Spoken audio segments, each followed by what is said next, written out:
네, 그러면 자모비를 이용해서 실습을 해 보겠습니다. 자모비 실행하시고요. 우리 리그레션 예측 모델을 해야 되니까 12_1.mr 예측 모형이라고 되어 있는 엑셀 파일을 불러오겠습니다. 자, 가격, 면적 쭉 되어 있는데요. 제일 마지막에 우리 주거 유형하고 판매 유형, 판매 조건을 범정 변수를 세팅을 해줘야 됩니다. 자, 이걸 더블 클릭하시고요. 주거 유형 1번은 우리 단독 주택. 그 다음에 주거 유형 2번은 우리 듀플렉스. 그 다음에 주거 유형 3번은 기타. 이렇게 해주고요. 자, 그 다음에 판매 유형입니다. 판매 유형은 1번은 보증 증서. 그 다음에 2번은 이제 신규 건물. 이렇게 하겠습니다. 자, 그 다음에 판매 조건으로 1번은 정상 판매고요. 그 다음에 2번은 우리 압류. 이렇게 해서 공매도 이렇게 해서 이런 조건인 걸로 하겠습니다. 자, 그 다음에 쭉 와서 우리 이 부분이 우리 연속 변수로 바꿔줘야 되네요. 품질, 상태, 그 다음에 리모델링도 바꿔줘야 되니까 우리 가격부터 쭉 와서 우리 주거 요형 전까지 다 선택하고요. 더블 클릭해서 면적 2층까지 해서 요거를 전부 다 컨티뉴어스한 변수로 다 바꿔줄게요. 가격부터 주거 요형 전까지 이렇게 돼 있네요. 자, 그럼 먼저 리그레션, 그 다음에 리니어 리그레션 이렇게 보도록 하겠습니다. 자, 돼 있으면 디펜던트 베리어블 우리가 가격을 예측해야 되니까 가격을 먼저 이렇게 디펜던트 베리어블로 오고요. 그 다음에 먼저 우리 연면적을 가지고 한번 보고 그 다음에 순서적으로 이렇게 다른 변수들을 넣어 보겠습니다. 자, 여기 코베리에이트라는 곳에다가 연면적 수치형 변수를 집어넣으면 되고요. 자, 이렇게 가격과 관계를 보면 0.801만큼 나왔고 모델 코에피션트 값들이 이렇게 나왔습니다. 자, 일단은 이 상태에서 우리 몇 개를 체크를 해 보도록 할게요. 자, 우리 모델 핏에서 F 테스트를 먼저 보도록 하겠습니다. Adjust R Square F 테스트. 자, 이 모델의 전체 설명력을 보시면 설명력이 우리 0.80 나왔습니다. 그 다음에 F테스트를 보면 F테스트는 여기 있는 값이 우리 기울기 베타 값이 하나라도 0이 아니다. 또는 모두 0이다. 이거를 봐야 되죠. 그래서 값을 보시면 P 값이 0.001이 나왔습니다. 0.00. 0.05보다 작지요. 따라서 우리가 구하는 이 베타 개수값 중에 하나는 0이 아닐 것이다. 물론 여기는 지금 하나만 들어갔기 때문에 연면적은 0이 아닐 것이다 라고 하는 부분하고 여기 있는 P값하고 여기 있는 P값이 동일합니다. 근데 만약에 변수가 여러 개면 이 값을 먼저 보시고 이 밑에 값을 보시면 되겠습니다. 자, 그래서 연면적을 보시면 연면적 값이 우리 P값이 베타 값이 기울기가 7.230이 나왔습니다. 자, 그래서 연면적은 의미가 있다. 이렇게 확인하시면 되겠습니다. 자, 이걸 확인했으면 그 다음에 우리 가정검정을 해야 되겠죠. 가정검정으로 해보겠습니다. 오토 코릴레이션, 그 다음에 노멀리티, 큐크 플롯, 레지듀얼 플롯 이렇게 해서 체크를 해볼게요. 코리니얼리티는 변수가 여러 개 있을 때 체크를 하는 거기 때문에 지금 여기서 우리는 연면적 하나만 들어갔기 때문에 굳이 여기서는 체크를 안 해주셔도 됩니다. 자, 보시면 더빈 왓슨 값, 그 다음에 우리 노멀리티 테스트를 보니까 잔차가 문제가 있다라고 되어 있습니다. 선형성을 띠지 않고 이 가정에 위배되는 것들이 있네요. 자, 큐크 플롯을 보겠습니다. 전체적으로 데이터가 요 직선에 밀접하게 돼 있어야 되는데 하나의 값이 잔차가 너무 많이 차이가 나네요. 그죠? 여기 보면 QQ 플롯에 이 데이터가 문제가 있다라고 뜨고요. 잔차 플롯도 보면 대부분 다 균형 있게 등분산을 형성을 하고 있는데 유일하게 이 데이터만 등분산을 형성하지 않고 있습니다. 자, 그죠? 따라서 우리가 볼 때 이 등분산에 뭐가 문제가 있는 것 같습니다. 이 잔차에 문제가 있습니다. 그래서 이 잔차의 문제를 해결하기 위해서 요거를 제거를 해줘야 되겠죠. 요 데이터를. 자, 그런데 제거를 해주려고 하는데 제거하는 방법이 마땅하지가 않습니다. 그래서 그거를 우리 해보도록 하겠습니다. 먼저 세이브 들어가셔서요. 요 값들의 잔차 값을 저장을 해줄 수가 있습니다. 여기 보시면 predicted value, 뭐 잔차 값 이렇게 돼 있는데 우리는 여기서 이 레지듀얼 값을 저장을 해 보겠습니다. 자, 요거를 누르면 우리 데이터에 우리 제일 마지막 부분에 레지듀얼스라고 그래서 요 잔차 값이 나와 있습니다. 자, 이 잔차 값은 뭐냐면 우리가 구한 요 회귀 개수값, 요 식에 의해서 값이 구하고 그 가격하고 실제 값하고의 차이입니다. 우리 배웠죠? 그 차이 값들이 이렇게 쭉 나와 있어요. 그 잔차 값들이 나와 있는데 이 잔차 값을 가지고 어디가 아웃라이어인지를 한번 체크해 볼게요. 자, explanation descriptive 들어가시고요. 제일 마지막에 residual 값을 variable로 집어넣겠습니다. 자, 그 다음에 플롯에서 보시면 박스 플롯을 누르시면 이렇게 전체 데이터 값의 중에서 잔차가 뭐가 있는지 그 데이터 값이 입력이 됩니다. 그죠?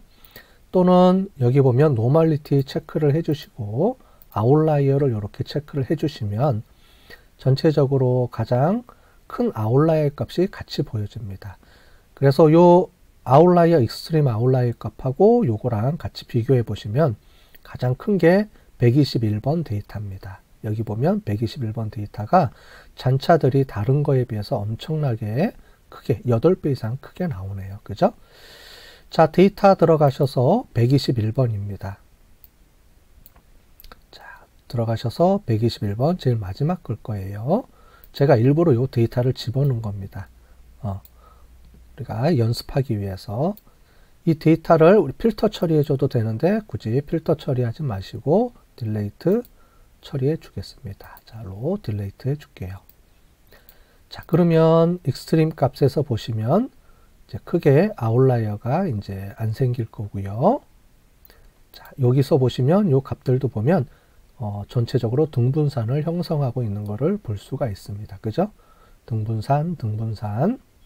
자, QQ 플러스로 보시면 되고요.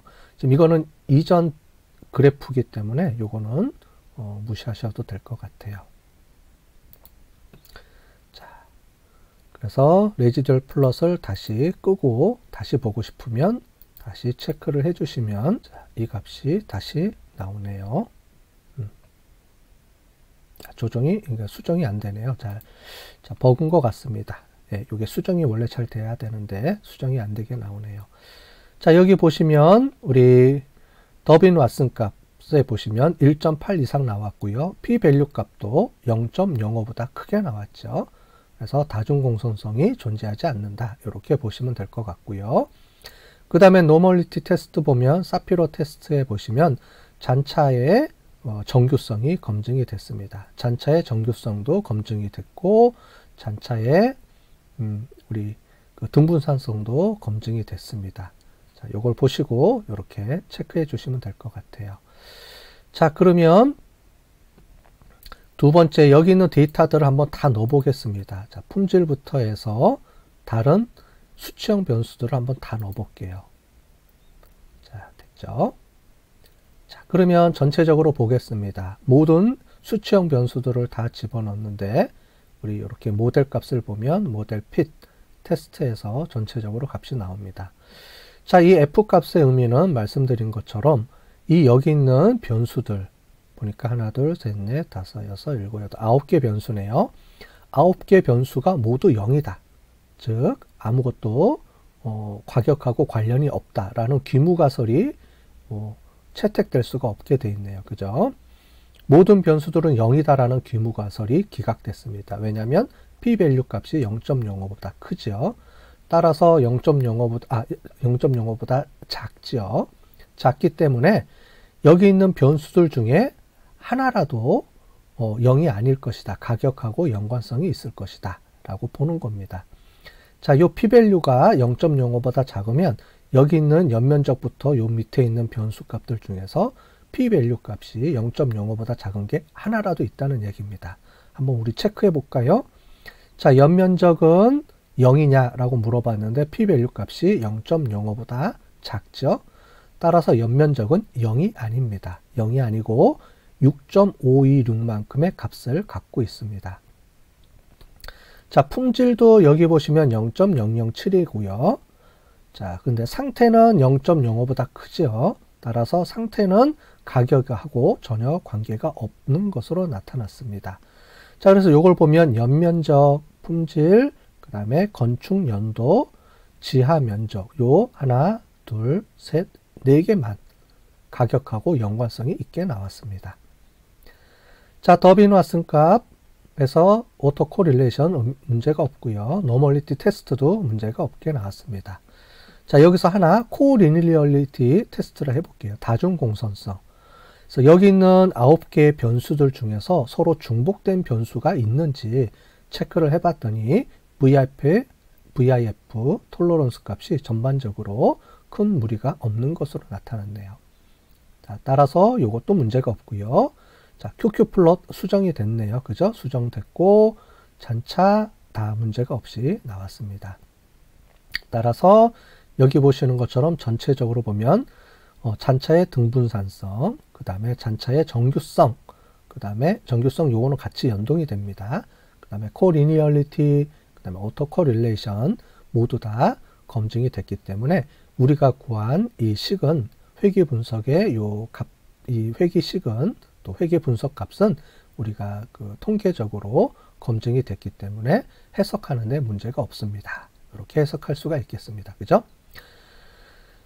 자, 그런데 연속 변수 말고 아까 전에 우리가 주거 유형, 판매 유형, 판매 조건 이 세 가지 범주형 변수도 같이 한번 넣어 보겠습니다. 이것도 영향력을 주고받는지 한번 볼게요. 자, 여기다가 집어넣으면 이 값들이 조정이 됩니다. 자, 값들을 보시면 이렇게 나왔어요. 자, 오버롤 테스트 F값을 보시면 0이 아닙니다. 그죠? 0.05보다 작으니까 이 중에서 다시 0이 아닌 거를 골라내야 되겠죠.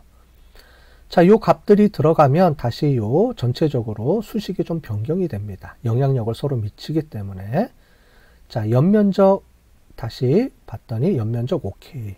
즉, 연면적은 가격에 영향력을 줍니다. 그 다음에 기울기는 6.738만큼 기울기가 나오고요. 품질도 영향력을 줍니다. 그죠? 그 다음에 건축 연도도 영향력을 주네요.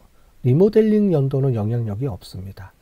그 다음에 지하 면적이 영향력을 주고 있고요. 0.05보다 작은 걸 고르면 연면적, 품질, 그 다음에 건축 연도, 지하 면적이 가격을 결정하는 중요한 요소라고 우리가 확인할 수가 있습니다.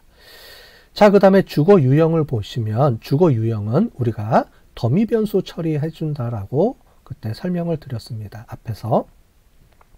자, 더미 변수 처리한다라는 건 뭐냐면 단독주택에 대비해서 지금 요 위에 있는 거는 단독주택에 대한 전체적인 겁니다. 단독주택에 대해서 듀플렉스 값에 차이가 있는지 없는지를 보는 겁니다. 즉 뭐냐면 위에 있는 수식, 즉 수치형 변수가 동일하다고 가정을 하고 단독 변수에 비해서 듀플렉스의 기울기가 똑같으냐 차이가 있느냐라고 보는 겁니다. 값이 차이가 있는지를 봤더니 0.5258 차이가 없게 나옵니다.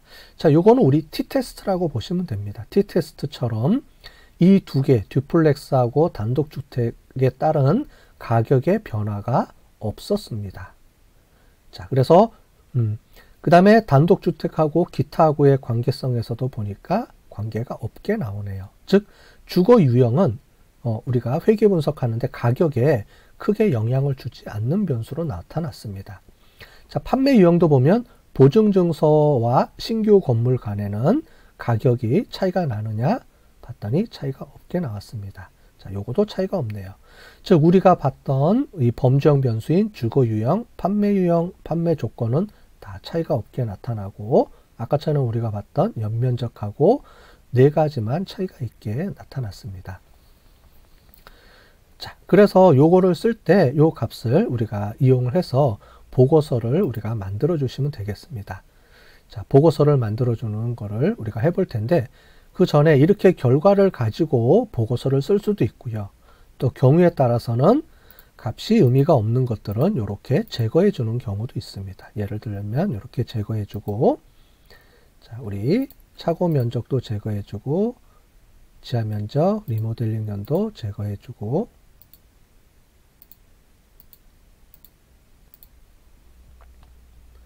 자, 이런 식으로 우리가 값이 의미 있는 값만 이렇게 나오면 되겠습니다. 자, 차고 유형, 차고 면적도 아니죠. 차고 면적 아니고, 지하 면적도 아니고, 우리 건축 연도하고, 그 다음에 상태도 아니고요. 자, 그래서 연면적, 그 다음에 품질, 그 다음에 건축 연도, 그 다음에 지하 면적이었네요. 지하 면적. 이렇게 해서 4개만 영향력이 있는 걸로만 이렇게 나옵니다. 자, 그래서 방법이 2개가 있는데요.